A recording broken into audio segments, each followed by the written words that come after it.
और यूनिवर्सिटी के आदिल रिकॉर्ड कर लें इसको, आपको भी दे दूं इसको। अच्छा जी, तो मैं आपको बता रहा था कि ऑर्गेनाइजेशनल स्ट्रक्चर में दूसरा स्ट्रक्चर होता है जिसे हम हॉरिजॉन्टल कहते हैं। मसलन हम 3 दोस्त हैं, हम 3 दोस्तों ने मिलके प्लान बनाया कि हम लोग एक रेस्टोरेंट बनाते हैं, या फॉर एग्जांपल हम एक एकेडमी बनाते हैं। मैंने, आप लोगों की भाभी ने, और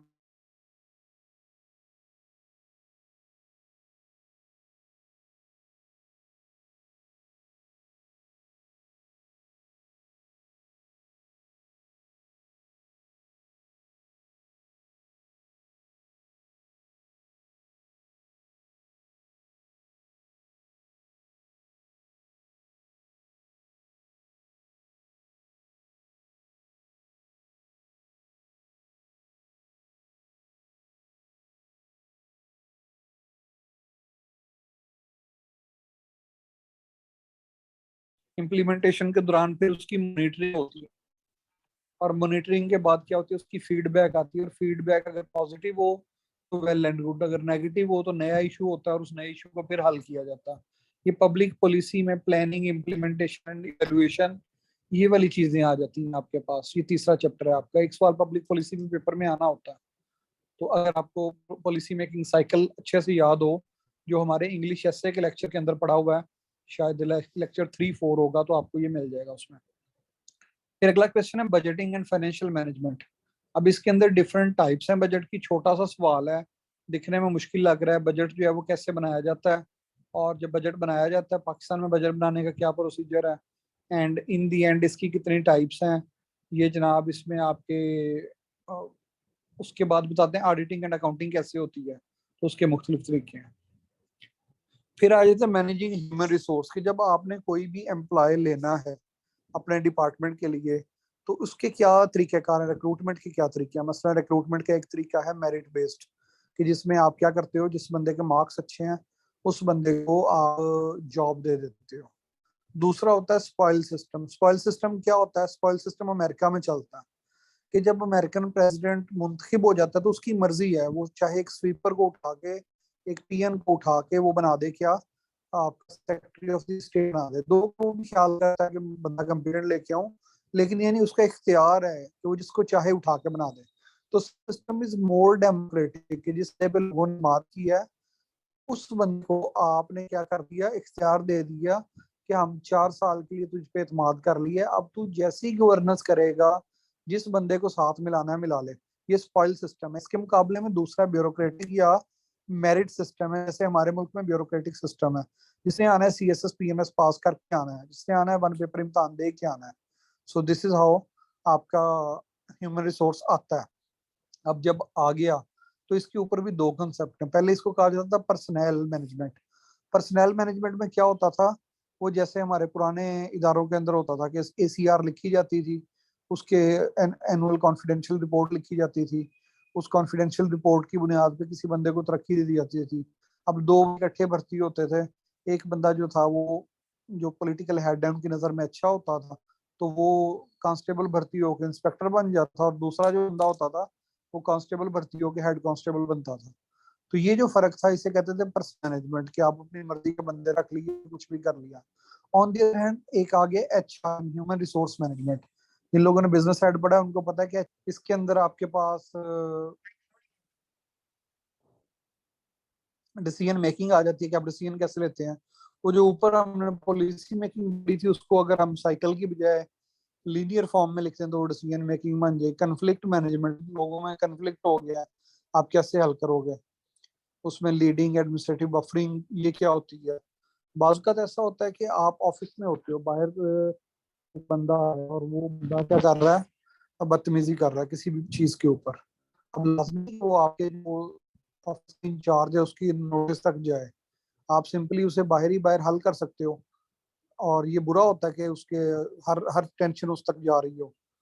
तो इस तरह से भी ये चीजें होती हैं। स्ट्रेस मैनेजमेंट है, डेलीगेशन एंड मोटिवेशन है, क्रिएटिविटी एंड प्रॉब्लम सॉल्विंग है, इश्यूज ऑफ पब्लिक मैनेजमेंट कौन कौन से ये है। फिर उसके बाद रिफॉर्म्स आ जाती हैं। रिफॉर्म्स के अंदर क्या चीजें हैं जी? रिफॉर्म्स के अंदर प्राइवेटाइजेशन है, कि आप क्या करो, इदारों को प्राइवेटाइज कर दो। नंबर 2 रेगुलेशन है, कि आपने जो इदारे प्राइवेट किए हैं या जो प्राइवेट इदारे बने हुए हैं उनको रेगुलेट करना है आपने। ठीक है, बाज का डी रेगुलेशन होती है कि यानी आप क्या हो, या आपको याद हो कि बाज का डिप्टी कमिश्नर या असिस्टेंट कमिश्नर ये जाते हैं और किसी भी इलाके में जाकर दुकानों को, इसको बसों वालों को ज्यादा चार्जेस लेने पे जुर्माना कर रहे होते हैं। आप इमेजिन करें कि अगर एक शख्स रोटी जो है वो दुकान के ऊपर अगर 10 रुपए की रोटी है और वो 15 रुपए की सेल करता है ना, तो उसको फाइन हो सकता है। लेकिन जो मैकडोनल्ड्स है ये 50 रुपए का बर्गर 500 रुपए का बेचता रहे तो कोई इसको पूछने वाला नहीं है। तो ये क्यों है, ये क्या कंसेप्ट है, इसके ऊपर भी मैं आपको समझाऊंगा कि कैसे ये दोनों बातें ठीक है कि अगर 10 रुपए की रोटी 15 में बेची जाए तो गलत है, और 50 वाला बर्गर 500 में बेचा जाए तो ठीक है। ये कैसे ठीक है, इसके ऊपर मैं आपको बताऊंगा क्लास में। ना बताऊं तो आपने मुझे याद करवाना है। तो इसे deregulation, regulation, decentralisation, business reengineering, quality assurance, इनके उसमें देखेंगे हम लोग। फिर है जी business public administration and citizens. अब सिटीजन्स का और इसका आपस में क्या ताल्लुक है, इसमें रोल ऑफ सिविल सोसाइटी है, इसके अंदर आपकी अप्रोचेज हैं पब्लिक एडमिनिस्ट्रेशन के लिए, अकाउंटेबिलिटी कैसे होती है, इंस्टीट्यूशनल फ्रेमवर्क कैसा है हमारे मुल्क के अंदर, ये बात। फिर आखिरी क्वेश्चन है इसके अंदर पब्लिक एडमिनिस्ट्रेशन एंड डेवलपमेंट। तो पब्लिक एडमिनिस्ट्रेशन का डेवलपमेंट के अंदर क्या रोल होता है, आप देखते हैं बाज बंदे गवर्नमेंट्स आती हैं वो फौरी तौर पे डेवलपमेंट के काम शुरू कर देते हैं। जैसे आप नून लीग के दौर में देखते हैं, तो आम जो जब आप बाहर कहीं पे अपने दोस्तों के साथ, अपनी सहेलियों के साथ आप बैठते हैं, तो आप वहां पे जो बात कर रहे होते हैं, जैसे अक्सर औकात होता है आप नाई की दुकान पे जाते हैं, वहां जाके तो आप बैठ रहे होते हैं और एक बंदा दूसरे बंदे से सवाल कर रहा होता है, यार पाकिस्तान के मसलियां दा हल की है। तो नाई जो है फौरी तौर कहता है, सर मैं तो दसना पाकिस्तान के मसलियां दा हल की है। टैक्सी ड्राइवर, आप कभी टैक्सी में बैठे हो ना, तो टैक्सी ड्राइवरों की आदत होती है, पहले वो बात खुद शुरू करेंगे, वो बताएंगे पाकिस्तान च करप्शन बड़ा बड़ा मसला है, ये बात कहने उस तो बात के ਇਹਦਾ ਹੱਲ ਇੱਕੋ ਹੀ ਹੈ, 200 ਬੰਦਿਆਂ ਨੂੰ फांसी दे ਦਿੱਤੀ ਜਾਏ ना करप्शन ਦੇ ਉੱਤੇ, तो जनाब पाकिस्तान जो करप्शन खत्म हो सकती है। यानी ये कौन सी अप्रोच है, ये अप्रोच है उसकी जो अनपढ़ आदमी है जिसको ये जोम है कि मैं बड़ा पढ़ा लिखा हूँ, मुझे बड़ी नॉलेज है, बस डिग्री नहीं है मेरे पास, बाकी तो मैं बहुत कॉम्पिटेंट हूँ। तो आजकल डिग्री ज्यादा लोगों को भी डिग्री, गुजीदा लोगों में कहता हूँ, गुजीदा कहते से काटा हो, जैसे कुत्ता काट लेता तो हम कहते हैं सग गुजीदा। तो डिग्री गुजीदा जिनको डिग्रियों ने काट लिया है ना, उन लोगों की भी इसी तरह की अप्रोच है। तो ये जो अप्रोच है जी 200 करप्ट बंदों को फांसी लगा दो, ये बिल्कुल गलत अप्रोच है। मेरे टीचर कहते होते थे पाकिस्तान स्टडीज के कि जब आप सॉल्यूशंस की बात करते हैं ना, तो सॉल्यूशन में आप क्या यही वाली एग्जांपल देते थे जो मैं भी आपको दी है, कि जी 200 बंदों को कत्ल कर दो, 500 बंदों को कत्ल कर दो। तो कहते हैं सॉल्यूशन तो ये है, but is this acceptable in CSS and PMS exam. तो अगर आप ये सॉल्यूशन दे रहे होंगे तो ये एक्सेप्टेबल कभी भी नहीं होगा। हमने जितनी बातें करनी है वो एक्सेप्टेबल बातें करनी है, ठीक है जी। तो डेवलपमेंट के अंदर अच्छा, ये जो डेवलपमेंट वाले लोग आते हैं, जब इनसे पूछे डेवलपमेंट कैसे होगी, अब बाज लोग होते हैं वो होते पढ़े लिखे नहीं है। तो हमारे भी एक दोस्त थे, बिल्कुल अनपढ़ आदमी था वो, लेकिन कभी कभी बात करता था हम हिल जाते थे, यार ये इतना मतलब गहरी बात कर गया। तो एक दिन वो कहता है कि ये ट्रैफिक ज्यादा होगी रोड के ऊपर ना, तो उसने एक बात सुनाई, कहता है शाह साहब, ये जब हमारी गवर्नमेंट आती है तो गवर्नमेंट को पता होता है कि हमारे फलां काम जो है उसके करने से ये होगा, फलां काम के करने से ये होगा। तो ये रोड के ऊपर जब गाड़ियां इंपोर्ट होती हैं या बन रही हैं हमारे मुल्क में, इतनी गाड़ियां आ गई हैं, तो जब गाड़ियां आती हैं तो उस वक्त हमारी गवर्नमेंट को अंदाजा नहीं होता कि हमारे रोड इसके लिए कम पड़ जाएंगे, तो हमें रोड खुले करने की जरूरत है। तो मैं हैरान हो गया कि यानी इतना, वो बंदा क्या करता था, सिंपली ये छोटा सा उसका ढाबा ढाबा टाइप था, कोई छोटी सी ना वेंडर था वो। तो उसने ये बात की, मैं हैरान हो गया कि कितनी इसने लॉजिकल बात की है कि गवर्नमेंट के पास सारा रिकॉर्ड मौजूद होता है कि किस किस सेक्टर में क्या हो रहा है। अब जब पता है आपको कि टोयोटा ने इतनी गाड़ियां डिलीवर की हैं, कस्टम्स के थ्रू रिकॉर्ड आया, एक्साइज के थ्रू रिकॉर्ड आया, और फिर इतनी गाड़ियां बनी हैं और इतनी लाहौर में रजिस्टर्ड हुई हैं, लेकिन स्टिल आपने अपने उसको बेहतर करने के लिए कुछ किया ही नहीं है। अब मसलन ये शहबाज शरीफ ने अच्छा काम किया जी, पब्लिक ट्रांसपोर्ट आ गई, मेट्रो ट्रेन आ गई, ऑरेंज मेट्रो आ गई, और मेट्रो बस आ गई। इसकी वजह से क्या हुआ, रोड्स के ऊपर रश कम हो गया। पहले क्या होता था, एक बंदा रिक्शे में ट्रेवल कर रहा है या हाईएस में ट्रेवल कर रहा है या फिर लोकल बस में ट्रेवल कर रहा है या अपनी बाइक पे ट्रेवल कर रहा है, तो उसकी वजह से ज्यादा हो रहा था। अब आपने एक बाइज्जत किस्म का ट्रेन उसका दे दिया, मेट्रो की चीजें, तो डेवलपमेंट के अंदर ये इस तरह की चीजें भी काउंट हो रही होती। So this is our paper 1।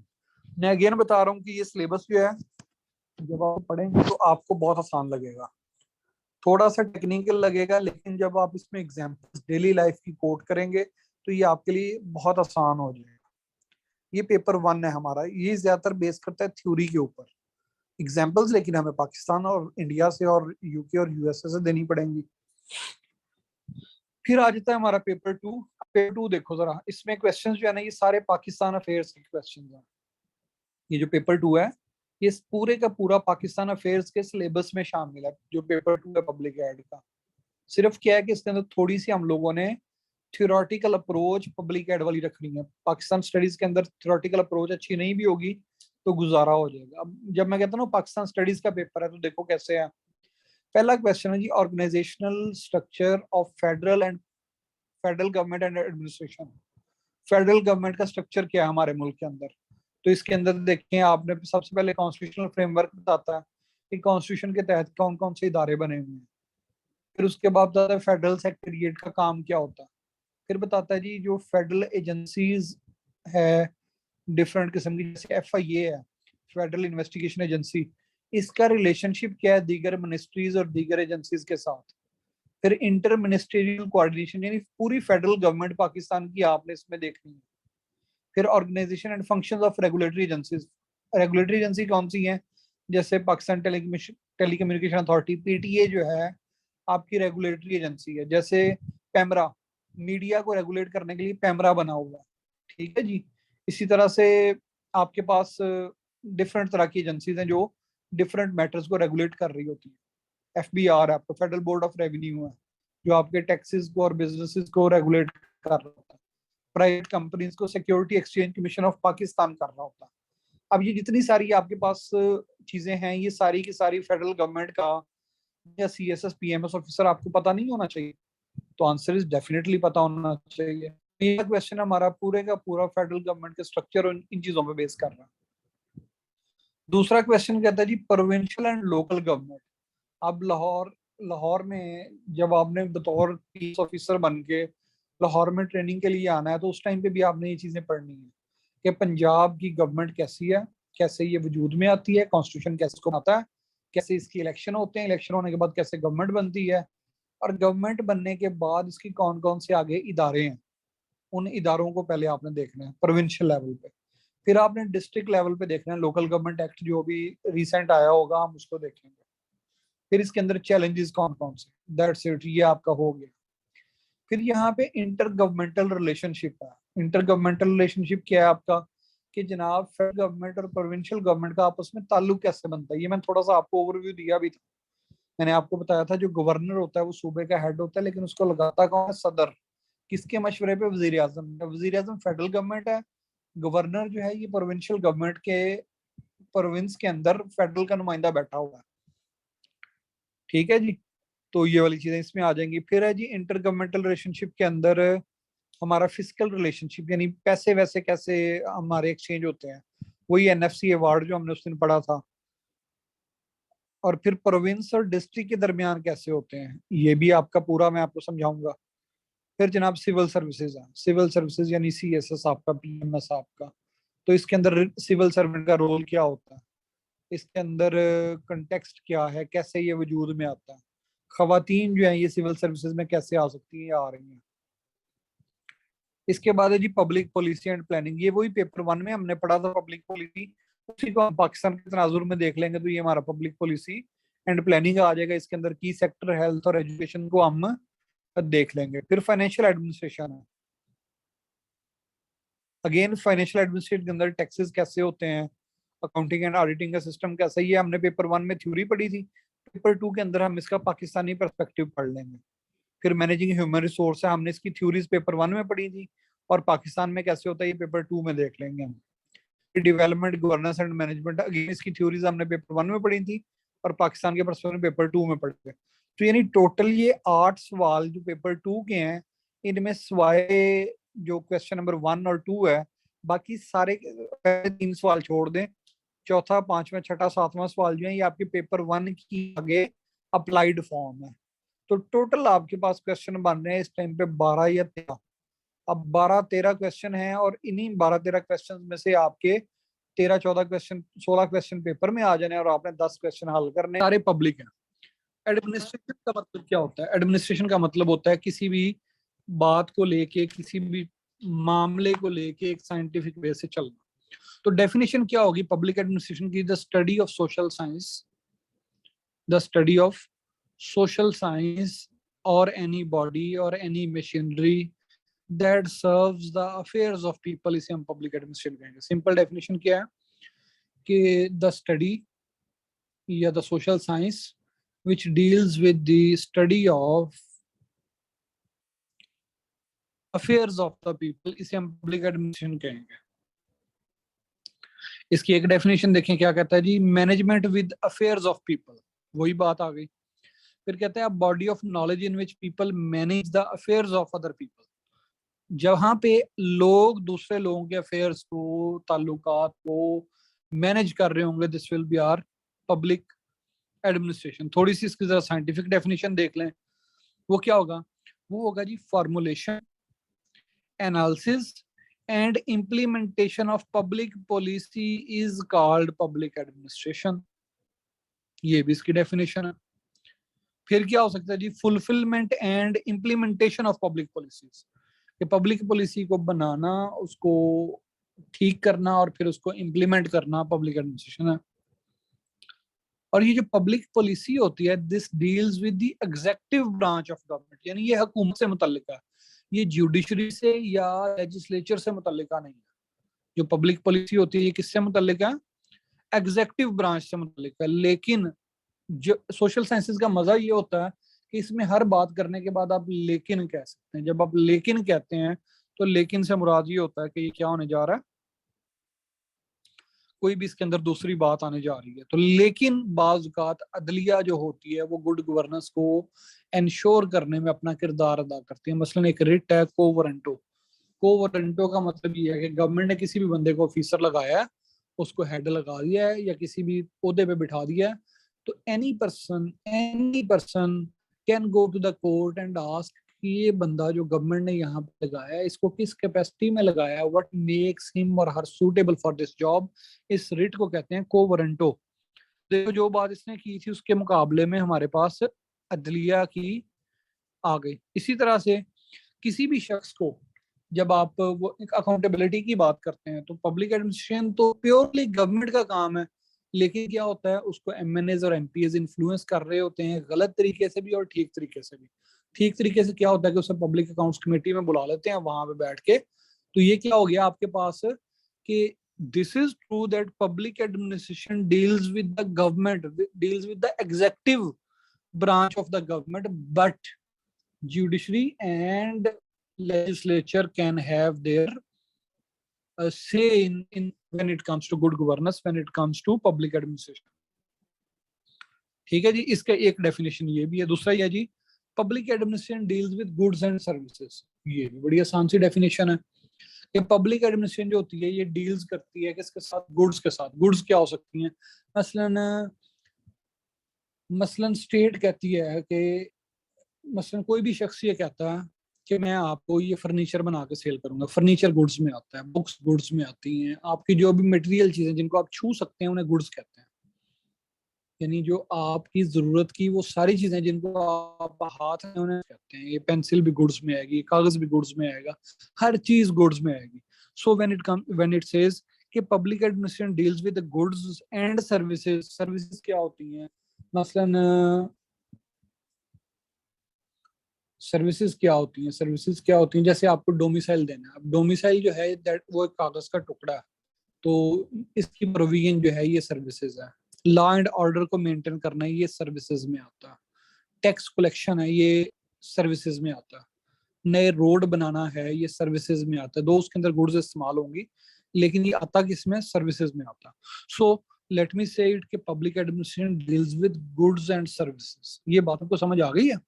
जरा मुझे मैसेज करके बताएं, बिकॉज फॉर सम पीपल जिनके लिए पब्लिक एड नई चीज है उनके लिए थोड़ा सा ड्राई सब्जेक्ट होगा ये, but you need to study this अगर आपने सरकारी अफसर बनना है तो। स्क्रीन ब्लर नजर आ रही है, स्क्रीन ब्लर नजर आ रही है। लेट मी, कितने पेजेस हैं? दो, तीन।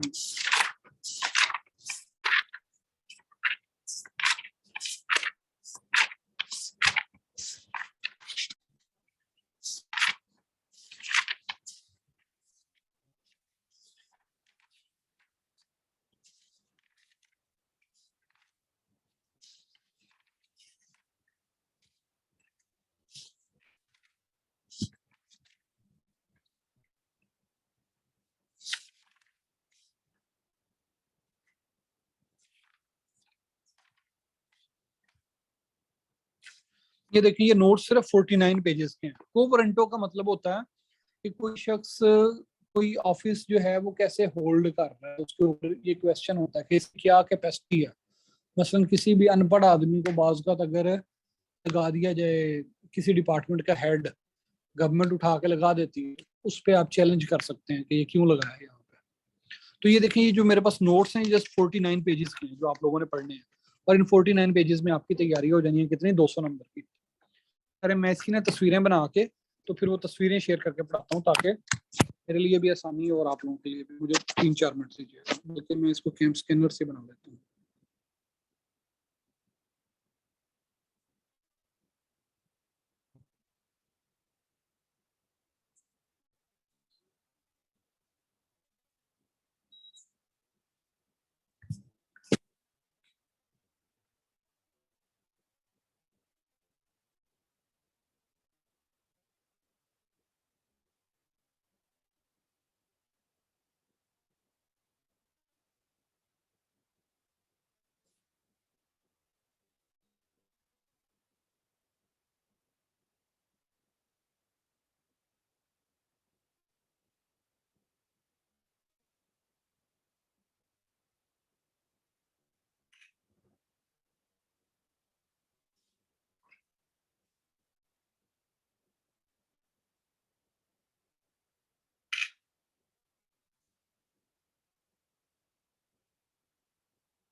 मैं पीडीएफ बना रहा हूँ आप लोगों के लिए, मुझे 4-5 मिनट चाहिए, पीडीएफ आप ग्रुप में सेंड कर देना, क्लियर हो।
आया।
हाँ जी भाई साहब, ये पीडीएफ बन गया, देता हूँ।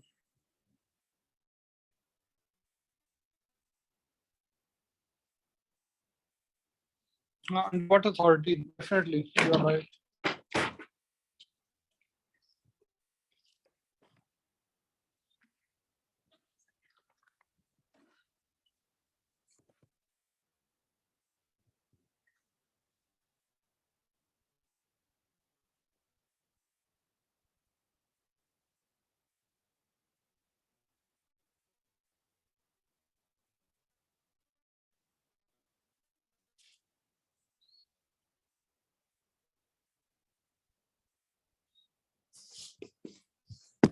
पीडीएफ तैयार हो गई है, 1-2 मिनट में शेयर हो जाएगी ग्रुप में।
हाँ जी, ग्रुप में देखें, पब्लिक ऐड की फाइल आ गई है।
लें जी, आवाज आ रही है मेरी और ये तस्वीर भी आ रही है।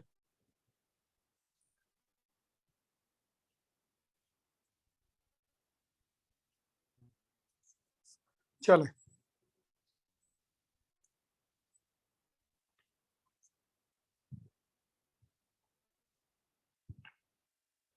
इसकी आखिरी डेफिनेशन ये है इस पेज की कि it is detailed and systematic application of law.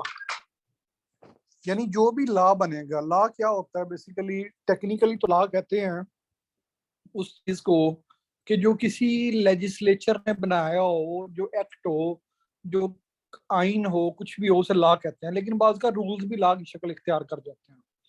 मसलन किसी जगह पे लिखा हुआ है नो एंट्री, आप किसी रोड पे एंटर होते हैं, वहां पे लिखा हुआ है नो एंट्री, आप भी वहां पे गाड़ी दाखिल कर देते हो तो वो कहता है जी आपने वायलेशन ऑफ द लॉ की है। अब ये कौन सी सड़क पे लिखा होगा जी यहाँ पे नो एंट्री है, वन वे है, उसकी खिलाफ वर्जी हो रही है। अब इसके ऊपर कोई कानून नहीं बना हुआ जो किसी पार्लियामेंट ने बनाया, डिपार्टमेंट ने रूल बनाया और वो उनका रूल है, वो भी लॉ की शक्ल इख्तियार कर लेगा। आपने उस रूल को वायलेट किया। तो बेसिकली जो डिपार्टमेंट के रूल्स होते हैं ये भी लॉ का दर्जा रखते हैं लूज सेंस के अंदर when it comes to public administration. Public administration की जो हिस्टोरिकल एवोल्यूशन है हम इसकी बात करेंगे। आपको पता है कि इंसान जो थे प्रिमिटिव टाइम के अंदर केव्स के अंदर रहा था। जब केव्स के अंदर रहता था और फैमिली का इंस्टीट्यूशन डेवलप अभी नहीं हुआ था, तो तब तो वो अकेला रहता था, आपस में लड़ लिए झगड़ लिए, जो जंगल का कानून था, जिसकी लाठी उसकी भैंस, यानी जो पावरफुल है वो जो चाहे करे। लेकिन फिर वहां से फैमिलीज वजूद में आई, फैमिलीज के अंदर एक दूसरे के साथ केयर का अंसर आया और फैमिली से फिर ट्राइब वजूद में आया। तो ट्राइब के अंदर जो लॉ होता था, जो पॉलिसी होती थी ट्राइब को लेके चलने की, ये डिफरेंट होती थी। फिर आपके पास आया मिडल पीरियड। मिडल पीरियड के अंदर आपके पास ज्यादा जो मशहूर है वो है आपकी ग्रीक्स की स्टेट्स, जिसके अंदर आपके पास एथेंस आती है, स्पार्टा आती है, जहाँ पे अरस्तु, अफलातून, सुकरात, सिकंदर आजम ने बाद में से एम्पायर में कर दिया। तो यहाँ पे भी जो स्टेट होती थी उसका बुनियादी काम डिफेंस होता था। वो टैक्स भी इसलिए कलेक्ट करते कहते थे कि हम आपको डिफेंस दें। डिफेंस दो फ्रंट्स पे, डिफेंस होता था एक्सटर्नल, यानी ईरानी हमला करते यूनानियों पे, तो एक ये होता था कि हम ईरानियों से और जो बाहर इर्द गिर्द के जर्मनी वाले जो जिन्हें गॉल्स कहते थे, ये लोग हमला करते तो इनसे बचाएंगे। दूसरा ये था कि अगर स्टेट के अंदर दो लोगों की लड़ाई हो, झगड़ा हो गया, चोरी हो गई, डकैती हो गई है, तो उससे बचाएंगे। तो स्टेट के दो बुनियादी काम थे उस टाइम पे। नंबर एक, प्रोविजन ऑफ क्या पब्लिक एडमिनिस्ट्रेशन जो थी, पहले दो चीजों से मुतल्लिका थी। एक थी आपकी रेवेन्यू जनरेशन और नंबर दो आपकी डिफेंस। अब उससे बढ़ के लाइफ के हर स्फीयर के अंदर आप पब्लिक एडमिनिस्ट्रेशन आ गई है। इवन शोहर और बीवी के दरमियान जो ताल्लुकात हैं, इनके ऊपर भी बास स्टेट्स में पब्लिक एडमिनिस्ट्रेशन के कवानीन लागू होते हैं। मसलन चाइना में वन चाइल्ड पॉलिसी। अब बच्चे पैदा करना है, हस्बैंड और वाइफ की मर्जी है, वो जितने मर्जी पैदा करें, लेकिन स्टेट ने कहा कि नॉट मोर देन वन। तो ये क्या हो गया, इवन आपकी फैमिली के अंदर छोटे छोटे मामला में, यूरोप के अंदर आप बच्चे को थप्पड़ नहीं मार सकते, पाकिस्तान में भी नहीं मार सकते, लेकिन यूरोप में चूंकि इम्प्लीमेंटेड है, अमेरिका में अगर आप अपने बच्चे को मारेंगे और उसने पुलिस को फोन कर दिया, तो पुलिस आएगी, वो आपको सजा देगी के ऊपर कोई ना कुछ चीज करेगी। पब्लिक एडमिनिस्ट्रेशन यहाँ तक आ गई कि आपके फैमिली के इंटरनल अफेयर्स के अंदर भी पब्लिक एडमिनिस्ट्रेशन इन्वॉल्व। ये बात सबको समझ आ गई है कि पब्लिक एडमिनिस्ट्रेशन स्टार्ट हुई थी कहाँ से, गारों से, जहाँ पे स्टेट छोटे छोटे स्टेट नहीं थी बल्कि ट्राइब और ट्राइब के आपस में मामला क्या होते थे कि जी कल ਇਹਨੂੰ ਤੁਸੀਂ ਰਾਨ ਦਾ ਗੋਸ਼ਤ ਦਿੱਤਾ ਸੀ, ਅੱਜ ਪੁੱਠ ਦਾ ਗੋਸ਼ਤ ਮੈਨੂੰ ਦੇਣਾ ਹੈ। आज ਜਿਹੜਾ ਨੇ ਚਾਂਪਾਂ ਇਹਨੇ ਖਾਦੀਆਂ ਸੀ ਤੇ ਅੱਜ मैं खानियां ने चांपा, कलेजी इसने खाई थी अब मैंने खानी है। तो ये क्या था आपका, ट्राइबल सोसाइटी में इतनी सी लड़ाई झगड़े थे। लेकिन पब्लिक और एक सब्जेक्ट का पढ़ाना शुरू किया गया। पब्लिक एडमिनिस्ट्रेशन जो बतौर सब्जेक्ट पढ़ाना शुरू किया गया वो स्टार्ट होता है जी, उसका पहला स्टेज 1 जो है वो है वुडरो विल्सन ने 1887 के अंदर एक आर्टिकल लिखा, एक किताब लिखी। वुडरो विल्सन ये वही है जो वर्ल्ड वॉर 1 में आपने पढ़ा है कि अमेरिका के सदर से। उससे पहले मैंने आपको बताया था यूनिवर्सिटी प्रोफेसर थे, तो तब इन्होंने एक किताब लिखी थी जिसका नाम था politics administration dichotomy. Dear students, जब इन्होंने ये किताब लिखी तो उस टाइम पे इन्होंने बताया कि politics is something else, administration is something else. ये for the very first time political science से पब्लिक एडमिनिस्ट्रेशन को अलग किया गया। कब? 1887 के अंदर। और ये काम चलता रहा कब तक? 1926 तक। इस पूरे प्रोसीजर के अंदर वुडरो विल्सन को इस वजह से फादर ऑफ पब्लिक एडमिनिस्ट्रेशन भी कहा जाता है।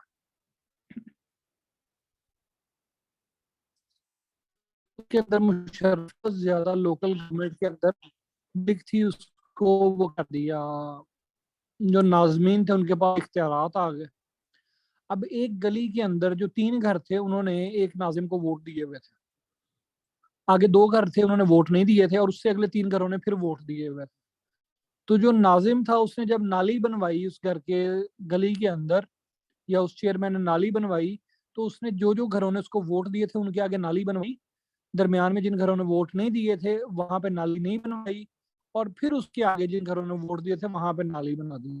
अब क्या हुआ, जिन घरों ने वोट नहीं दिए थे उनके घर के सामने पानी सड़क पे खड़ा होना शुरू हो गया, कीचड़ हो गया, सारा वो काम खराब हो गया। तो this was politics, this was politics. और एडमिनिस्ट्रेशन क्या थी कि अगर वहां पे किसी असिस्टेंट कमिश्नर की ड्यूटी लगती तो क्या वो ऐसा करता? तो आंसर इज वो ऐसा नहीं करता। तो ये जो फर्क था कि एसी साहब ने वो सारा कुछ करवाना था, यानी पूरी गली की नाली बनवानी थी, अगर बनवाते नहीं बनवानी तो पूरी की नहीं बनवानी, बनवानी है तो पूरी की बनवानी है। ये जो कंसेप्ट था ये पॉलिटिक्स और एडमिनिस्ट्रेशन के डिफरेंस को समझाने के लिए था। ये बात सबको समझ आई है? जरा मुझे बताएं।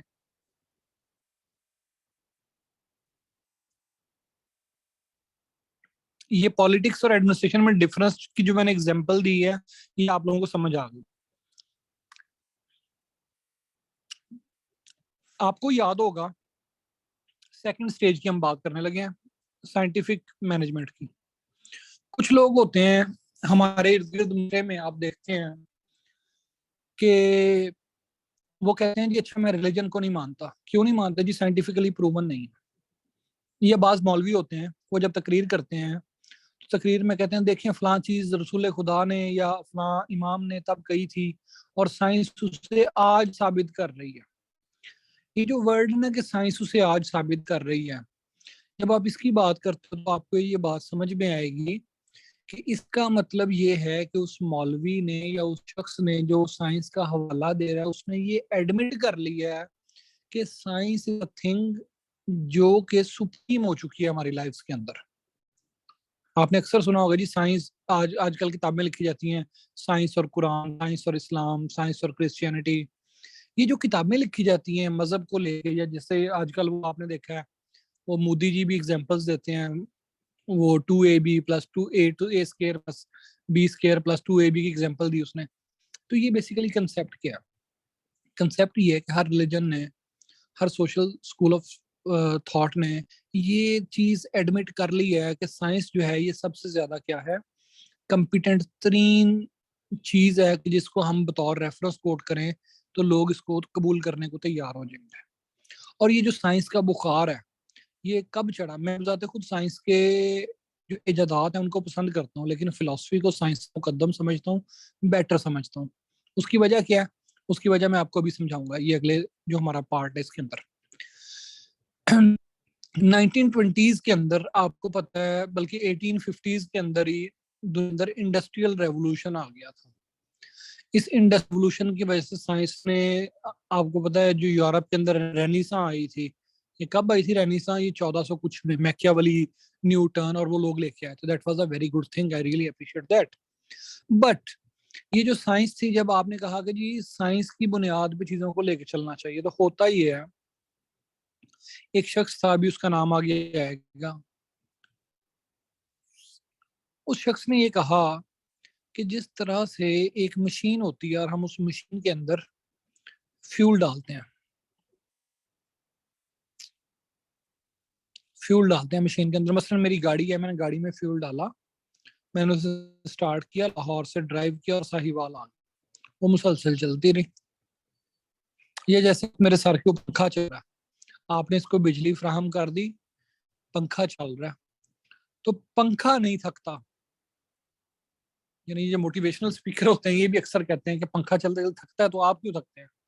तो बेसिकली ये बकवास जो है कि आप एक मशीन को कंपेयर कर रहे हो एक लिविंग थिंग के साथ।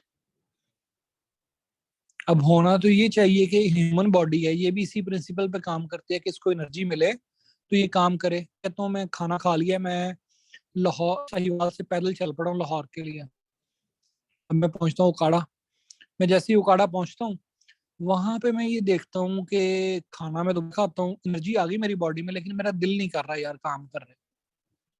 या मुझे एकदम से खबर मिलती है यार पाकिस्तान क्रिकेट मैच हार गया, मुझे बड़ा दुख होता है, मैं वहीं पे सर फेंक के बैठ जाता हूँ। अब ये जो फैक्टर है, पाकिस्तान क्रिकेट मैच हार गया, या मेरा दिल नहीं कर रहा, या मेरी जो जिससे मैं प्यार करता हूँ उस बंदी ने मेरे साथ ब्रेकअप कर लिया, या कोई भी ABCDEFG फैक्टर है, मुझे घर से कॉल आ रही है, बाजी ने 5-7 गालां कढ़ दी, ने गुस्सा आ गया मैनू, लो जी अब्बा जी गालां कढ़ते रहते हैं, पुत्र अफसर बन गया फिर भी गालां कढ़ी होंगे। ये जितनी बातें मैंने एग्जांपल्स आपको दी हैं, ये सारी ह्यूमन अप्रोच है। इनकी वजह से, ये जो मैंने एग्जांपल्स दी, इनकी वजह से क्या होता है कि जनाब आप ये समझते हैं कि मैं काम नहीं कर पाता। दो मशीनें दोनों एक तरह की बनी हो, वो बराबर प्रोडक्शन दे सकती हैं, लेकिन दो इंसान, दोनों के बाजू, दोनों का सेम वजन है, दोनों का सेम मतलब मेटाबॉलिज्म और सारा कुछ ठीक है, लेकिन उनको आप एक काम करने के लिए दें, एक काम बड़े अच्छे से करेगा, दूसरा अच्छे से नहीं करेगा। ये जो बातें मैंने की हैं, लोगों को ये बुखार हो गया उस दौर में 1927 से 37 के दौरान, 10 सालों में इन्होंने कहा कि जैसे मशीनें काम करते हैं, इंसानों से भी ऐसे ही काम लिया जाए। ये जो फिक्स्ड वर्किंग आवर्स का कंसेप्ट आया ना, कि जनाब एक बंदा, वो जो आप मैथ में भी क्वेश्चन पढ़ते हैं, एक बंदा एक काम 10 घंटे में करता है, दो बंदे वही काम कितने घंटे में करेंगे? 5 घंटे में। हो सकता है वो बातें करने लग जाए तो 5 घंटे में करने के बजाय 10 घंटे में करे वो दो बंदे भी। ये जो कंसेप्ट था साइंटिफिक मैनेजमेंट वाला, ये यही था कि ये 2+2=4 वाला इसके अंदर कंसेप्ट था। वो कहते थे मशीनों पे काम कर रहे हैं, मशीनें काम कर रही हैं, तो इंसान भी मशीनों की तरह काम करें। इसको कहते हैं period of scientific management. Period of scientific, इंसान भी साइंसी बुनियादों पे, मैथमेटिक्स की बुनियादों पे काम करे। ये है पीरियड ऑफ साइंटिफिक मैनेजमेंट। ये सबको समझ, इंसानों को बतौर इंसान देखने की बजाय एक मशीन के तौर पे देखा जाए। थोड़ा थोड़ा बोलते रहा करें, बताते रहा करें कि समझ आइए, क्वेश्चन हो तो साथ साथ पूछते जाए, क्योंकि क्लास लंबी है, 49 पेजेस हमने पढ़ाने हैं, अभी तीसरे पेज पे हैं। नेक्स्ट है जी हमारे पास थ्योरी ऑफ साइंटिफिक मैनेजमेंट, या जिसे मैकेनिकल थ्योरी भी कहते हैं। इसकी डेफिनेशन सुन लो, कहता है the human beings considered to be the factors of production like raw material, like machinery. अच्छा, फैक्टर्स ऑफ प्रोडक्शन के तौर पे जब देखे जा रहे थे, was no difference among man, among, ये पता नहीं क्या वर्ड लिखा उन्होंने, there was emergence of mechanical laws. Mechanical laws क्या होते हैं कि force is equal to mass multiply by acceleration acceleration. ये मैक्सिमम इंडस्ट्रियल प्रोडक्शन की बात करता था। इस थ्योरी को हम थ्योरी ऑफ, या इसको हम साइंटिफिक मैनेजमेंट कहते हैं। ये आगे डिटेल भी हम पढ़ेंगे इसकी। थर्ड स्टेज, इसके अंदर पब्लिक एडमिनिस्ट्रेशन कैसे डेवलप हुआ, ये थी ह्यूमन रिलेशन अप्रोच की स्टेज ना। ये 1938 से 1949, जब आपने लोगों को मशीनें कंसीडर कर दिया, तो वो सारे क्वेश्चन खड़े हो गए जो मैंने आपको बताया अभी। जैसे मैंने कहा कि मैं अगर गाड़ी के ऊपर साहिवाल से लाहौर आ सकता हूँ तो पैदल भी आ सकता हूँ, खाना खाऊं एनर्जी मिले चल पड़ूं, खाना खाऊं एनर्जी मिले चल पड़ूं, लेकिन मुझे सोना भी है, मुझे रेस्ट भी करनी है, इमोशनली भी डिस्टर्ब हो सकता हूँ मैं, साइकोलॉजिकली भी डिस्टर्ब हो सकता हूँ, कोई भी बात हो सकती है। तो जब आप इन फैक्टर्स को मद्देनजर नहीं रखेंगे तो आपकी प्रोडक्शन जो होगी वो ठीक होगी।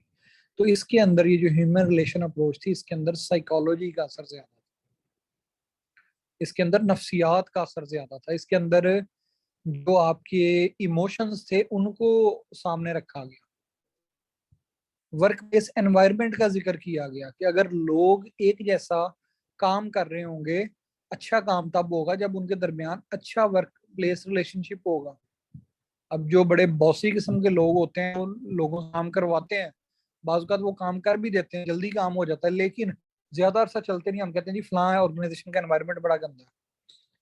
पुलिस वाले जो है ना, ये आमतौर पे कहा जाता है जी पुलिस वाले बदतमीज हो जाते हैं। तो पुलिस वाले बदतमीज क्यों हो जाते हैं? क्योंकि उनका ऑर्गेनाइजेशन कल्चर ही ऐसा।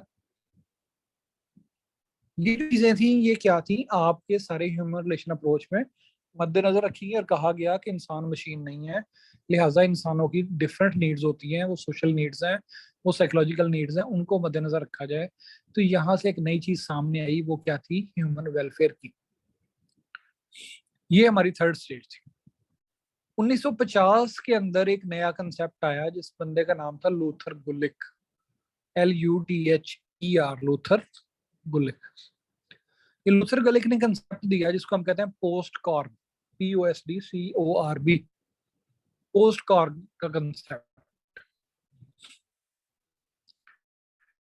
इसने कहा कि ऑर्गेनाइजेशन को आप चलना चाह रहे हैं, साइंटिफिक बुनियादों पे नहीं चलेगी, सिर्फ बिहेवियरल बुनियादों पे नहीं चलेगी, बल्कि इसके लिए आपको ये कंसेप्ट की चीजें थोड़ी और मैच्योर करनी पड़ेगी। और मैच्योर करने के लिए आपको क्या करना पड़ेगा? आपको ये एक कंसेप्ट देखना पड़ेगा, दैट इज पोस्ट कॉर्प, जिसमें P स्टैंड्स फॉर प्लान। कि कोई भी काम करने से पहले उसकी प्लानिंग करें, फिर ऑर्गेनाइजिंग, आप उसको ऑर्गेनाइज करें। प्लानिंग हो गई, अब आप इसको ऑर्गेनाइज करें। ऑर्गेनाइज करने के बाद आप देखें स्टाफिंग करनी है। स्टाफिंग यानी ह्यूमन रिसोर्स, उसके लिए आपने लेके आना है। अब एक काम करने के लिए एक होटल बनाना है, आपने एक रेस्टोरेंट बनाना है, तो उसमें आपको काम करने के लिए पहले सबसे पहले जो बंदा चाहिए वो ये है कि जगह प्लानिंग चाहिए आपको, कि आपने किस जगह पे बनाना है, किस नौयत का बनाना है, कौन कौन सी चीजें आप वहां पे सर्व कर रहे होंगे, ये प्लानिंग हो जाएगी।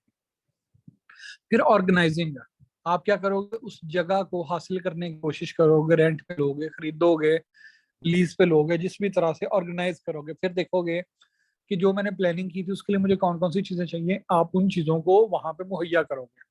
आपको फर्नीचर चाहिए, आपको MBS के लिए चीजें चाहिए, आपको वहां पे कुकिंग जो है उसका पूरा सामान चाहिए, आपको वहां पे ये चीजें चाहिए, तो आप ऑर्गेनाइजिंग करोगे। फिर आप स्टाफिंग करोगे। स्टाफिंग यानी आप अगर अच्छा रेस्टोरेंट बनाना चाह रहे हो तो आपको अच्छा शेफ चाहिए होगा। शेफ बीमार हो गया, उसके लिए आपको एक जूनियर शेफ भी साथ चाहिए होगा। फिर आपको वहां पे एक अकाउंटेंट चाहिए होगा जो आपके पैसे कलेक्ट कर रहा हो। वहां पे आपको वेटर्स चाहिए होंगे जो सर्व करने हो। तो ये किस में आ जाएगा? आपका स्टाफिंग में आ जाएगा, जितना भी ह्यूमन रिसोर्स चाहिए होगा।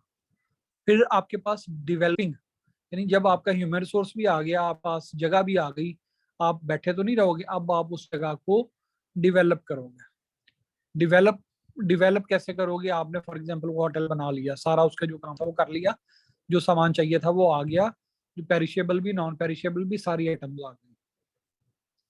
फिर आप कोऑर्डिनेटिंग करेंगे। कोऑर्डिनेटिंग क्या करेंगे? हम सबको बताएंगे कि आपने यहाँ पे खड़े होना है। अच्छा, आपके यहाँ पे जो जनरल मैनेजर होगा वो ये होगा, उस मैनेजर के नीचे ये अकाउंट्स हेड है, ये आपका कुकिंग हेड है, ये आपका सर्विस हेड है, ये आपका सफाई वाला हेड है, ये फला हेड है। वो सारे आप उनके दरमियान एक कोऑर्डिनेशन डेवलप करवाओगे। कोऑर्डिनेशन हो जाएगी किसी भी ऑर्गेनाइजेशन की। फिर रिपोर्टिंग आ जाएगी।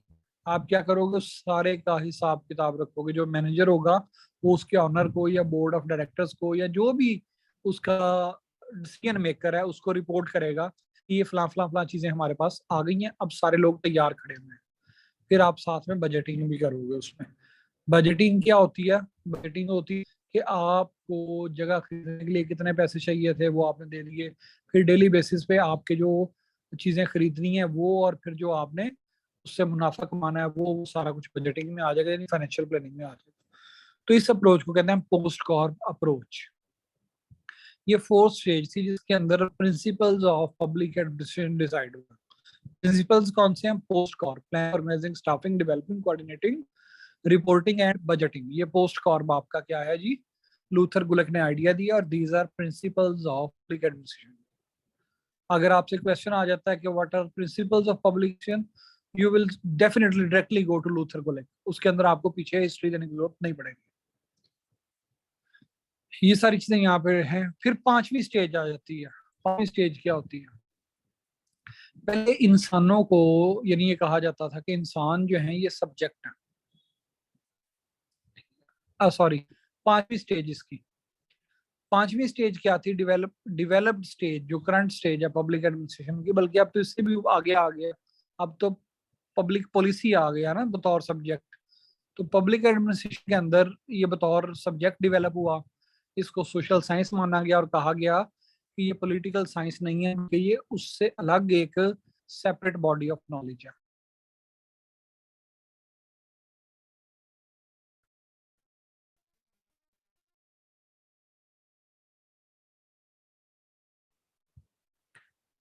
यहां तक जो बात समझ नहीं आई पूछ लें, फिर हम चलते हैं स्कोप में।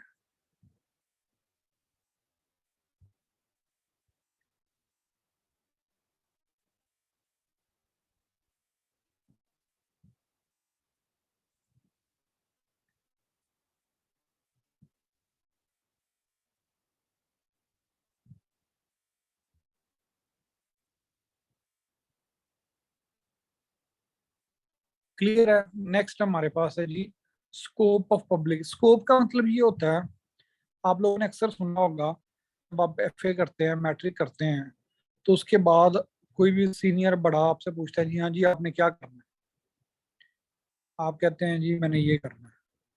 वो कहता है अच्छा यार ये ना करो, इसका स्कोप नहीं है, स्कोप नहीं है। ये जो ये कहता है ना कि ये इसका स्कोप नहीं है, मसलन आजकल मेरे कोई भी आता है वो कहता है जी मेरा इंजीनियरिंग एडमिशन हो रहा है, मैं कहता हूँ इंजीनियरिंग ना करो, इसका स्कोप नहीं है, सोशल साइंसेज में आ। क्यों? क्योंकि पाकिस्तान में एनर्जी का हाल नहीं होना, यहाँ पे इंडस्ट्री आनी नहीं है। जब इंडस्ट्री नहीं आनी यहाँ पे तो उसकी वजह से इंजीनियर्स बेरोजगार ही फिर रहे हैं। और जितने इंजीनियर्स बना दिए हैं पाकिस्तान ने, इतने सारे, शायद 10 पाकिस्तानों के लिए भी, अगर पाकिस्तान के बराबर 10 मुल्क हों तो उसके लिए हमें ये इंजीनियर्स रिक्वायर्ड है। तो मैं कहता हूँ इंजीनियरिंग नहीं करो यार, इसका कोई फायदा नहीं है। एक तो ये होता है स्कोप। दूसरा स्कोप क्या होता है कि जनाब जब हम किसी सब्जेक्ट के स्कोप की बात करते हैं तो इसका क्या मतलब है कि कौन कौन से एरियाज के ऊपर काम करेगा स्कोप। क्या पब्लिक एडमिनिस्ट्रेशन जो है ये इंटरनेशनल रिलेशंस की थ्योरी ऑफ रियलिज्म को देखेगा? तो answer is no. Public administration public को देखेगा। क्या पब्लिक एडमिनिस्ट्रेशन जो है ये बायोलॉजी की किसी थ्योरी को देखेगा कि जनाब थ्योरी ऑफ एवोल्यूशन है? तो आंसर इज नो। तो पब्लिक एडमिनिस्ट्रेशन का अपना स्कोप कौन कौन सा? तो इसके स्कोप को लेके एरिया इन्फ्लुएंस कौन कौन सा है इसका? तो स्कोप का मतलब है पब्लिक एडमिनिस्ट्रेशन में कौन कौन सी चीजें शामिल है, इसके ऊपर मुख्तलिफ व्यू है। पहला व्यू है मैनेजरियल व्यू। मैनेजरियल व्यू अभी थोड़ी देर पहले हमने पढ़ा है, जिसे हमने कहा था कि लूथर गुलिक ने दिया था। उसने कहा था कि पब्लिक एडमिनिस्ट्रेशन को एक मैनेजमेंट के तौर पे लिया जाए। उसके अंदर उसने प्रिंसिपल्स दिए पोस्ट कॉर्ब के। इसने क्या कहा? पोस्ट कॉर्ब। डेफिनेशन क्या मैनेजरियल व्यू के, जब आप इसके स्कोप की बात करेंगे, वो है the art of getting work done by the people और थ्रू द पीपल। मैनेजमेंट की डेफिनेशन क्या है? The art of getting work done by the people और थ्रू द पीपल। ठीक है जी। इसके अंदर मैनेजर जो होता है वो सारी चीजें कौन सी देख रहा होता है? वही जो प्रिंसिपल है ऊपर पोस्ट कॉर्ब वाली बातें इसमें आ। ये बातें किसने की थी? लूथर गुलिक ने। कि जिसका स्कोप में क्या है, मैनेजरियल थिंग है ये। तो मटेरियल एंड सप्लाई आ जाता है, फाइनेंस आ जाता है, पर्सनल एडमिनिस्ट्रेशन आ जाती है। यानी बातें वही हैं, अल्फाज सिर्फ बदले हुए हैं। जो ऊपर बातें थी, बातें वही हैं, अल्फाज बदले हुए हैं। तो ये पहला स्कूल ऑफ थॉट है, मैनेजरियल व्यू कहते हैं। Managerial view. मैनेजरियल व्यू के दो बड़े फिलोसफर कौन से हैं? एक लूथर और दूसरा प्रोफेसर विलोबाय। ये जो प्रोफेसर विलोग बाय या विलो बाय, जो भी इसे आप पढ़ रहे हैं, ये कहता है क्या है? Overall administration, organisation, material and supply, finance, personnel administration. ये पर्सनल नहीं है, पर्सनल एडमिनिस्ट्रेशन है। अच्छा जी। सब्जेक्ट मैटर व्यू क्या कहता है? सब्जेक्ट मैटर व्यू कहता है कि बजाय इसके कि आप छोटी छोटी बातों को देखना शुरू कर दें, आप बड़े स्फेयर्स को देखें कि कौन कौन से स्फेयर्स के अंदर पब्लिक एड काम करती है, कौन कौन से सब्जेक्ट्स इन्वॉल्व हैं इसमें। तो पब्लिक एड के अंदर पॉलिटिकल सिस्टम आपका इन्वॉल्व होता है, लेजिस्लेटिव सिस्टम यानी लीगल बातें होती हैं, फाइनेंशियल सिस्टम यानी बजट वगैरह चीजें होती हैं, डिफेंस सिस्टम होता है, एजुकेशन सिस्टम होता है, इकोनॉमिक्स होता है, local government, foreign service, royal house hold. ये सारी बातें किसके अंदर आती हैं? सब्जेक्ट मैटर व्यू के अंदर आती हैं। सब्जेक्ट मैटर व्यू के पार्ट एडमिनिस्ट्रेटिव थ्योरी के अंदर आती हैं। ये सारी चीजें किसने डील करनी है? वो कहता है ये सारी चीजें सब्जेक्ट मैटर व्यू के अंदर, कि आप बजाय इसके कि छोटे छोटे कामों को देख के मैनेजमेंट के अनुमान से चीजों को डिवाइड करो, आप ये देखो कौन कौन से काम करने हैं। मसलन ये जो वॉकर ने ये थ्योरी दी थी, एडमिनिस्ट्रेटिव थ्योरी, उसमें क्या कहता है? पॉलिटिक्स के मामला इनको देखने हैं, इन्होंने देखने हैं। लेजिस्लेशन के मामला को इन्होंने देखना है। लेजिस्लेटर्स जो हैं, आपको पता जैसे पंजाब असेंबली है तो उसकी अपनी ब्यूरोक्रेसी है, उसके अपने स्टाफ है, अपने लोग हैं। फाइनेंशियल सिस्टम, फाइनेंस डिवीजन, आपका जो फाइनेंस डिपार्टमेंट है वो है। डिफेंस सिस्टम जैसे आपकी पूरी आर्मी है और उससे मुतल्लिका सारे इदारे हैं। एजुकेशन सिस्टम आपका school education department, higher education department, secondary education department और टेक्निकल एजुकेशन डिपार्टमेंट, सारा कुछ इसमें आ जाएगा। इकोनॉमिक्स आपका पूरा स्टेट बैंक इसमें आ जाएगा और उससे मुतल्लिका इदारे। फिर लोकल गवर्नमेंट, ये जो हमारे यहाँ पे आप डोमिसाइल बनवाते हो, लोकल गवर्नमेंट में आता है। आप ये जो बनवाते हो, बर्थ सर्टिफिकेट बनवाते हो, डेथ सर्टिफिकेट बनवाते हो, निकाह नामा होता है, ये सारे लोकल गवर्नमेंट के अंदर आते हैं। फॉरेन सर्विस के अंदर जितने काम आपने बाहर करने हैं उसके लिए भी तो आपको ब्यूरोक्रेट्स चाहिए ना, जो यहाँ पे बैठ के फॉरेन ऑफिस में काम कर रहे हो। इस तरह रॉयल हाउस होल्ड से मुराद यहाँ पे आपका वजीर आजम हाउस है, गवर्नर हाउस है, आपका सदर हाउस है, वन सदर है, ये सारी बातें। तो वो कहते हैं कि आप इस तरह से भी इसको देख सकते हो। और इसी की एडमिनिस्ट्रेशन थ्योरी को जब आप अप्लाइड एडमिनिस्ट्रेशन जाएंगे, तो जैसे ऊपर हमारे पास फॉरेन सर्विस आया था, तो उससे हमारी अप्लाइड फॉरेन पॉलिसी बन जाएगी। जैसे ऊपर इकोनॉमिक्स आया था तो हमारी बजटिंग बन जाएगी। The implementation of administrative theory को अप्लाइड एडमिनिस्ट्रेशन कहते हैं। ठीक है जी। पॉलिटिकल की आपने बात की थी, जैसे वोटिंग होती है। तो ये हमारा स्कोप क्या है? स्कोप को जब हमने देखा तो हमें समझ आया कि यहाँ पे दो बड़े स्कूल ऑफ थॉट हैं। एक मैनेजरियल व्यू है जिसके अंदर वो कहता है कि आप चीजों को मैनेजमेंट के अनुमान से डिवाइड करो और उस तरह से देखो, तो वो पब्लिक एड में आती है। दूसरा कहता है कि आप इसके सब्जेक्ट्स देखो कौन कौन से हैं और फिर उसको देखो, ये भी पब्लिक एड में आता है। तो लिहाजा ये दोनों बातें दुरुस्त हैं। पब्लिक एड का स्कोप हम दो थ्योरीज की मदद से, दो व्यूज की मदद से देख सकते हैं। एक मैनेजरियल व्यू और दूसरा subject matter view. Managerial view के अंदर हमारे पास पोस्ट कॉप आ जाएगा, प्रोफेसर विलोबाई की चीजें आ जाएंगी, और जो आपके पास सब्जेक्ट मैटर व्यू है इसके अंदर थ्योरी आ जाएगी और फिर उसकी एप्लीकेशन आ जाएगी। ये वाला सवाल तैयार हो गया। किसी को इसमें मसला, ये पेपर में आना है सवाल, ये स्कोप ऑफ पब्लिक एडमिनिस्ट्रेशन। ये आउटलाइन बनी हुई है, आपने इसको पढ़ना है डिटेल्ड, सुल्तान खान की किताब से पढ़ें। और मैंने जो किताब पढ़ी थी, मुझे नाम भूल गया, एक अमेरिकन राइटर था, वो भी पढ़ी थी जब मैंने इसको तैयार किया था 2016 में। सी डेट भी लिखी हुई है इस पे, जिस पे हमने इसे पढ़ना स्टार्ट किया था। हाँ जी, बताएं। ये सवाल तैयार हो गया? जल्दी जल्दी मैसेज किया करें भाई, थक जाते हैं आप लोग, बोल तो मैं रहा हूँ। चले, मुझे बताते रहना ना, मुझे ये ना लगे कि मैं अकेला ही रेडियो पे बोला जा रहा हूँ।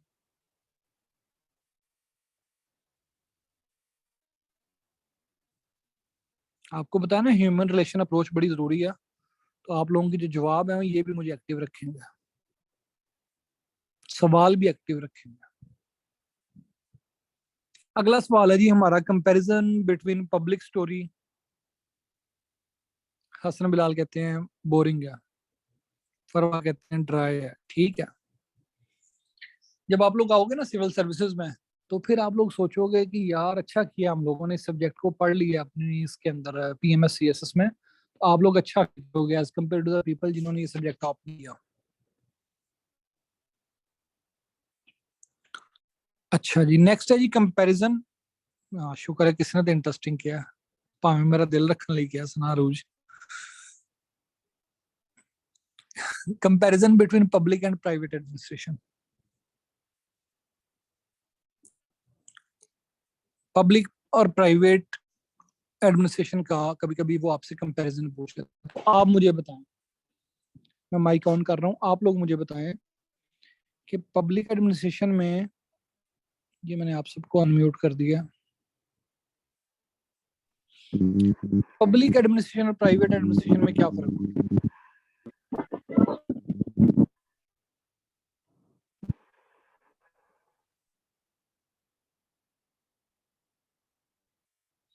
हाँ जी बताइए, पब्लिक और प्राइवेट में फर्क क्या होता है?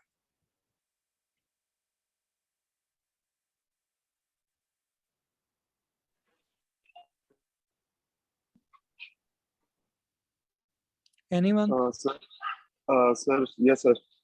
So I guess it's about the aim when you're trying to make some money out of project.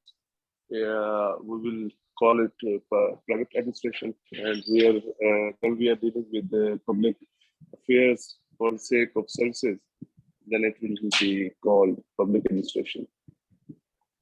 शाबाश, ठीक है। और कोई और?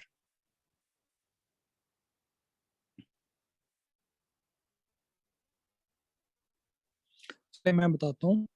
तो पब्लिक एडमिनिस्ट्रेशन क्या होती है, जितनी भी हमें गुड्स और सर्विसेज होती है ना, ऑब्जेक्टिव वो कोई ना कोई होता है। मसलन आपको मैं एग्जांपल देता हूँ कि आपने एक लेटर पोस्ट करना है। अब लेटर पोस्ट आपके पास दो ऑप्शन है। एक ये है कि आप चले जाएं कहाँ पे, किसी प्राइवेट कोरियर वाले के पास, जैसे टीसीएस है। एक ऑप्शन ये है कि आप टीसीएस वाले के पास चले जाएं, और दूसरा ऑप्शन है कि आप पाकिस्तान पोस्ट ऑफिस के पास चले जाएं। अब ये दोनों क्या करेंगे, आपके लेटर को आपके पास को डिलीवर कर देंगे, आपके लेटर को, आपके पार्सल को डिलीवर कर देंगे। लेकिन मकसद दोनों का डिफरेंट है। जो टीसीएस वाला है वो आपका पार्सल इसलिए डिलीवर कर रहा है क्योंकि उस कंपनी का एक मालिक है या एक से ज्यादा मालिक है, और वो मालिकों ने ये काम स्टार्ट किया है प्रॉफिट के लिए। ऑन दी अदर हैंड, जो आपका पोस्ट ऑफिस है, ये गवर्नमेंट ऑफ पाकिस्तान ने स्टार्ट किया, और उनका मकसद है अवाम को सहूलियात फराहम करना। दो के उसके अंदर भी पैसे दोनों कमा रहे हैं, दोनों पैसे लेके कर रहे हैं। लेकिन जो आपका टीसीएस वाला है उसका सोल पर्पस क्या है, प्रॉफिट। और जो आपका पोस्ट ऑफिस है उसका मकसद के साथ साथ पब्लिक की वेलफेयर का काम करना भी है। तो ये जो डिफरेंस है, इस डिफरेंस को हम कहते हैं कि ये पब्लिक और प्राइवेट एडमिनिस्ट्रेशन का डिफरेंस है। सिमिलैरिटीज क्या होती हैं पब्लिक और प्राइवेट एडमिनिस्ट्रेशन में? दोनों में काम करने के लिए आपको कागजात चाहिए होते हैं, यानी फाइल वर्क चाहिए होता है। दोनों के अंदर काम करने के लिए आपको दफ्तर में डिफरेंट तरह की चीजें खरीदनी पड़ती हैं, जैसे परचेजेज हैं, फर्नीचर चाहिए, कागज चाहिए, पेंसिल चाहिए, स्टेशनरी चाहिए, कोई और चीजें चाहिए, दोनों में परचेजेज करनी पड़ती हैं। दोनों में डिस्पोजल होता है। फिर इस तरह दोनों के अंदर आपके पास मुलाजमीन होते हैं, सरकारी मुलाजमीन भी होते हैं, प्राइवेट भी होते हैं, इसे एचआरएम कहते हैं, पर्सनल एडमिनिस्ट्रेशन। उनकी आपको ट्रेनिंग करनी होती है, स्किल्स चाहिए होती है, उनकी रिक्रूटमेंट करनी होती है। पर्पस, दोनों का कोई ना कोई पर्पस होता है। चेंज है कि वो आगे डिफरेंस में हम पढ़ेंगे कि पर्पस डिफरेंट होता है। तो सिमिलरिटीज तीन है हमारे पास। नंबर एक ऑफिस मैनेजमेंट, नंबर दो पर्सनल एडमिनिस्ट्रेशन, नंबर तीन पर्पस।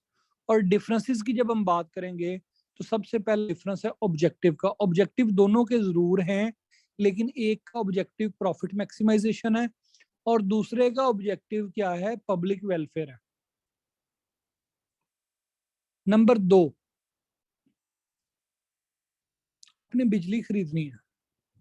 बिजली खरीद, आपने पहले पहले मेरे साथ आए, आपने इंटरनेट खरीदना है। आप पीटीसीएल का इंटरनेट भी लगवा सकते हो, और आप, हम फर्ज कर लेते हैं कि पीटीसीएल सरकारी है, आप पीटीसीएल का इंटरनेट भी लगवा सकते हैं। कि जो बिजली चोरी कर रहा होता है उस बंदे को क्या कर दिया जाता है, आके वापडा वाले गिरफ्तार कर लेते हैं। तो बिजली आप ले रहे हो किससे, एक किससे ले रहे हो आप, सरकारी से ले रहे हो, सरकारी इदारे से, पब्लिक एडमिनिस्ट्रेशन के इदारे से बिजली ले रहे हो। वापडा वाले आते हैं, आपको गिरफ्तार कर लेते हैं, आपने चोरी की है। लेकिन अगर आप बिजली ले रहे हो किसी प्राइवेट बंदे से और आप चोरी कर रहे हो उसको, तो वो आएगा, वो आपको खुद गिरफ्तार नहीं कर सकता, वो आपके खिलाफ केस कर सकता। ये जो डिफरेंस है कि जहां पे एक बंदा खुद गिरफ्तार कर सकता है, अथॉरिटी है, ये पब्लिक एडमिनिस्ट्रेशन है। तो डिफरेंस किस चीज का? अथॉरिटी का। जो सरकारी इदारे होते हैं उनके पास अथॉरिटी होती है, और जो प्राइवेट इदारे होते हैं उनके पास अथॉरिटी नहीं होती। फिर रूल्स एंड रेगुलेशन। जो सरकारी इदारे होते हैं वो किसी लॉ के तहत ही, कानून के तहत आपके साथ मुआहदे में एंटर होते हैं। और जो प्राइवेट इदारे होते हैं, मैंने आज जैज की सिम खरीदी है, उसको बायोमेट्रिक करवाया, मेरा दिल किया, मैंने उसको तोड़ के फेंक दिया। तो ये क्या हो गया? प्राइवेट इदारे के साथ मैंने मुआहदा किया, तो ये कॉन्ट्रैक्ट था, कॉन्ट्रैक्ट को जब चाहूं मैं टर्मिनेट कर दूं। अकाउंटेबिलिटी का भी डिफरेंस है।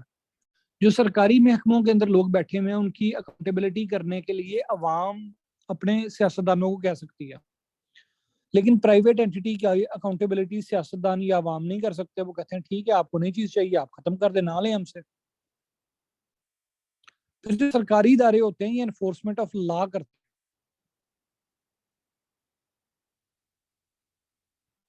अब देखो, जब आप इस तरह की एग्जांपल्स जो मैंने कोड किए हैं, वापदा की, कॉलेज के एडमिशन भी करवाए जा रहे हैं। नेक्स्ट है जी रोल ऑफ पब्लिक। ये हमारा पहला कंप्लीट हुआ, टोटल 5 या 6 लेक्चर्स हैं इसके। नेक्स्ट है जी role of public administration. Role क्या होता है इसका? दुनिया जहान में आपके जिन में जो बातें आ जाए, सरकारी जो दफातर है उनकी ये जिम्मेदारी होती है, वो इसका रोल बन जाएगा। चंद एक हम लिख लेते हैं। पहला जी पॉलिसी फार्मूलेशन एंड इम्प्लीमेंटेशन। इन्होंने पब्लिक के लिए पॉलिसी बनानी होती है और उसको इम्प्लीमेंट करना होता है, पब्लिक एडमिनिस्ट्रेशन काम है। फिर पब्लिक एडमिनिस्ट्रेशन सोशल वैल्यूज, इनका ख्याल रखा जाता है। मतलब रमजान है, इस्लाम में कहीं नहीं लिखा कि रोजेदार के सामने खाना खाएंगे तो आपको जेल में डाल देंगे। रोजादार के सामने खाना पे कोई सजा नहीं है, लेकिन हमारे मुल्क के अंदर कानून बना के एक नई काइंड ऑफ वैल्यूज जो है वो हमारी सोसाइटी में इनकलकेट कर दी। तो ये क्या है? आपका पब्लिक एडमिनिस्ट्रेशन और सोशल वैल्यूज को चेंज किया गया। किसने चेंज किया? अल्लाह के दौर में इस कानून को नाफिज किया गया, एहतराम में रमजान ऑर्डिनेंस के थ्रू। इस्लाम में कहीं नहीं लिखा कि आप रोजादार के सामने खाएंगे तो आपको सजा हो जाएगी। ये लिखा हुआ है कि एहतराम ना खाएं, यानी एहतराम का दर्स है, लेकिन एहतराम का मतलब ये नहीं है कि एक भूखा भूख मर जाए, भूख से मर जाए। तो सोशल वैल्यूज इनकलकेट हो गए। Public administration and individual life, जो जेन में आता है लिखते इसमें। पब्लिक एडमिनिस्ट्रेशन डेमोक्रेसी, इस तरह public as an agent of change, इसके जरिए से आप चेंज ला सकते हो सोसाइटी में। कैसे? मुख्तलिफ चीजें, हेल्थ सेक्टर के थ्रू, एजुकेशन के थ्रू, इंफ्रास्ट्रक्चर के थ्रू, आप अपनी फिजिकल पॉलिसी के थ्रू, ट्रेड के थ्रू। पब्लिक एडमिनिस्ट्रेशन का रोल जो होता है वो वार में भी होता है, पीस में भी होता है, नेचुरल डिजास्टर में भी होता है। ये क्या करते हैं? वार को प्रिवेंट करते हैं। वार हो जाए तो लड़ते हैं, नुकसान को कम करते हैं। वार खत्म हो जाए तो जो डिस्ट्रक्शन हुई है उसको ठीक करने की ट्राई करते हैं। नेचुरल डिजास्टर जैसे आपके पास कोविड आ गया, कोविड के अंदर पूरी स्टेट मशीनरी लग गई किस चीज के लिए? लोगों को घर में बनाने के लिए, घरों में बैठो, और पूरी मेडिकल मशीनरी जो स्टेट की थी वो लग गई लोगों के टेस्ट करने पे और इन चीजों पे। ये क्या हो गया? Natural disaster. पब्लिक एड का रोल आपको बताया हर जगह पे। ये दूसरा सवाल आपका तैयार हो गया, रोल ऑफ पब्लिक एडमिनिस्ट्रेशन। इसमें कोई आपके जहन में बात हो तो कर लें।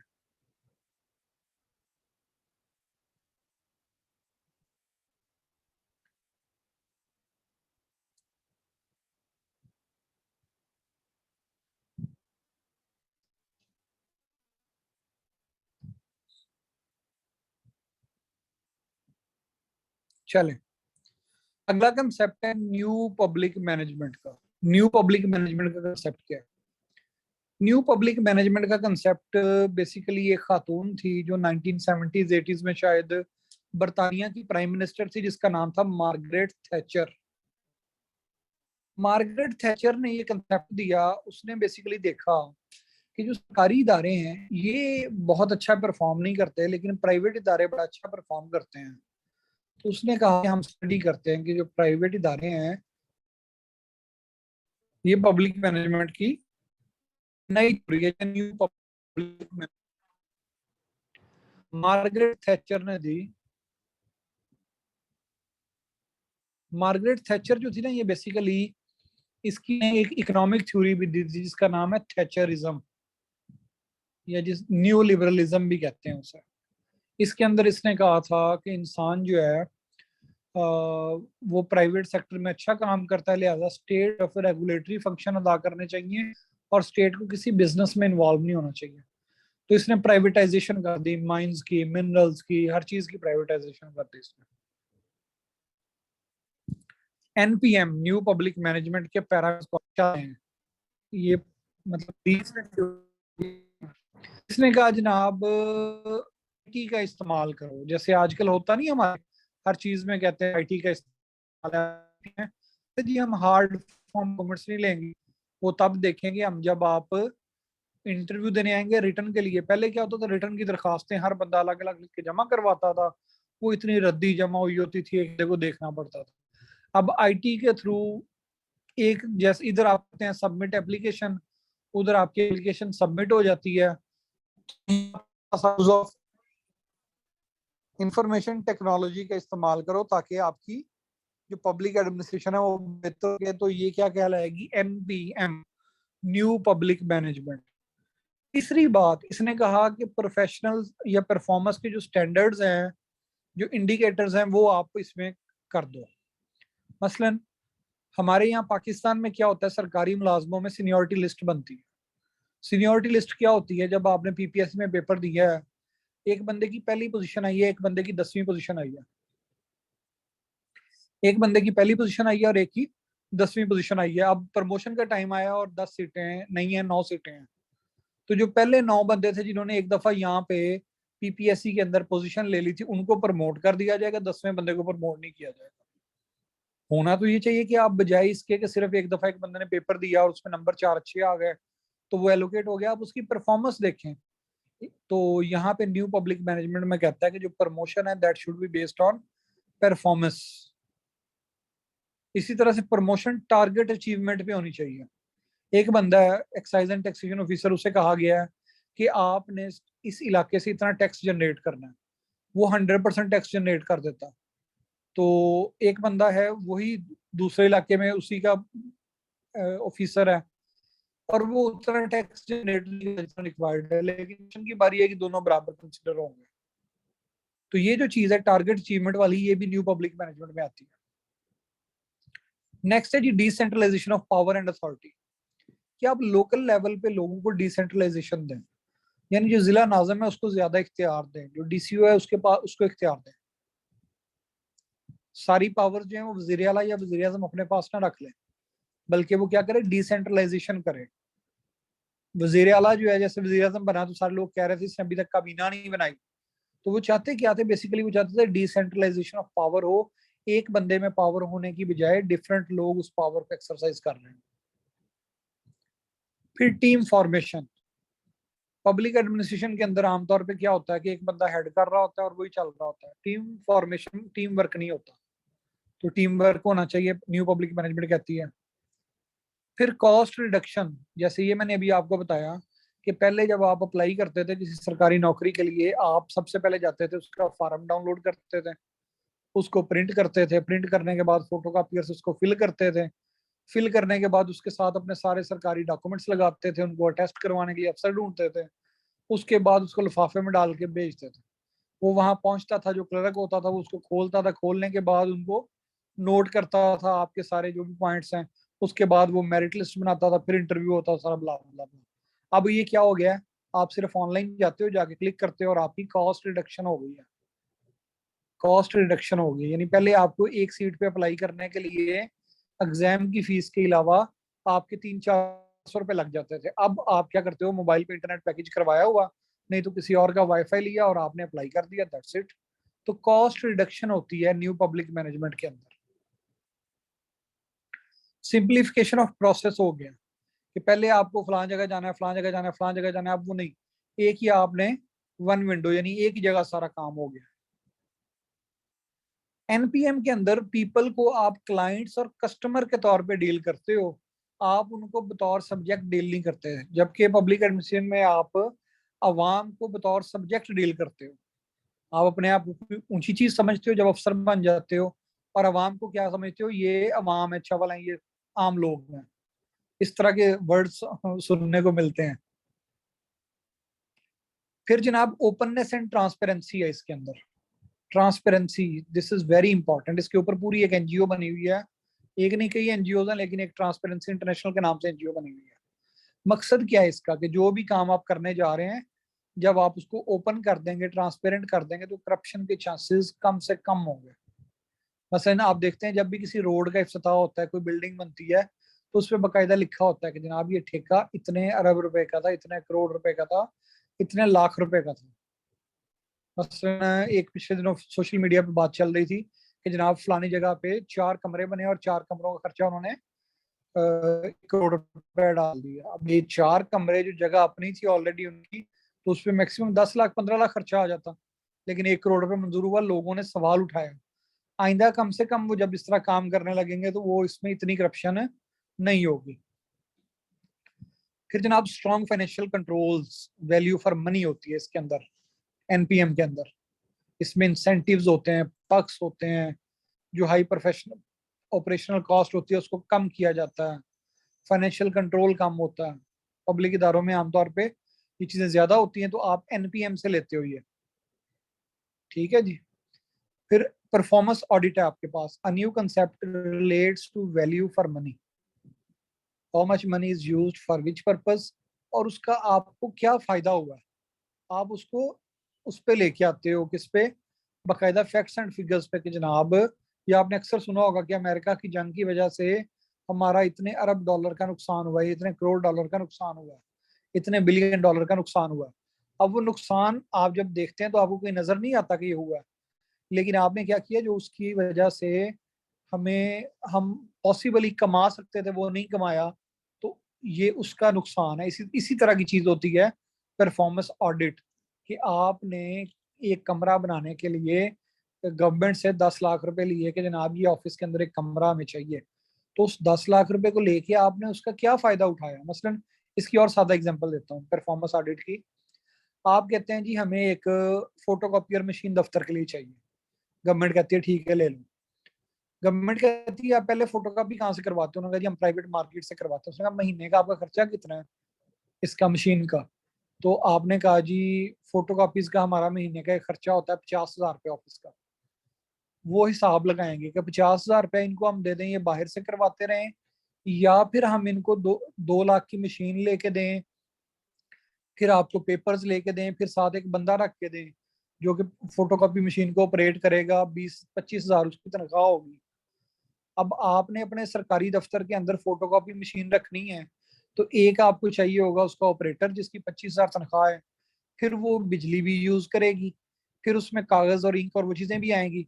उसके मुकाबले में आप सिंपली 50,000 रुपये इस महकमे को देते जाओ, इस दफ्तर को देते जाओ, तो ये क्या कर लेगा, आपका परफॉर्मेंस ऑडिट की तरफ चला जाएगा। तो इसमें ये एग्जांपल आप अपने पास लिख लें कागज पे, परफॉर्मेंस ऑडिट में, या फोटोकॉपी वाली एग्जांपल दे सकते हैं। ये कंपैरिजन है, ये भी हमने पढ़ लिया, इसकी जरूरत नहीं है। यहाँ पे हम लेंगे 10 मिनट की ब्रेक। 3:15 में मैं दोबारा बोलना शुरू करूंगा, आप लोग वापस आ जाइएगा 3:15 में।